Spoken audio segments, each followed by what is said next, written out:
Bu ilin birinci rübündə 14 min bir bank istifadəçisinin smartfonlarında zərərli proqram təminatı aşkarlanıb. Trend xəbər verir ki, bunu Kapital Bank'ın İnformasiya Təhlükəsizliyi Departamentinin direktoru Çingiz Səfərli bugün Bakıda keçirilən Fintech Summit 2025 Maliyyə və Texnologiyalar sərgisinin ikinci günündə çıxışı zamanı deyib. O bildirib ki, Kapital Bank olaraq müştəri məsuliyyətində də onlara dəstək olurlar. Tətbiq etdiyimiz yeni texnologiyalar vasitəsilə hər hansı bir zərərli proqram təminatı varsa, bir bank-in mobil tətbiqi radikal formada fəaliyyətini dərhal dayandırır və müştəriyə xüsusi alətlərlə bu zərərli proqramlardan qurtulmaq üçün yollar təklif edir.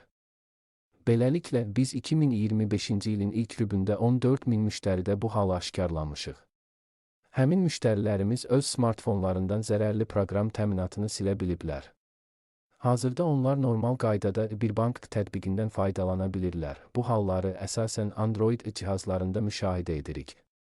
Hələ ki, iOS əməliyyat sistemlərində belə bir hal ilə rastlaşmamışıq, deyə Səfərli qeyd edib.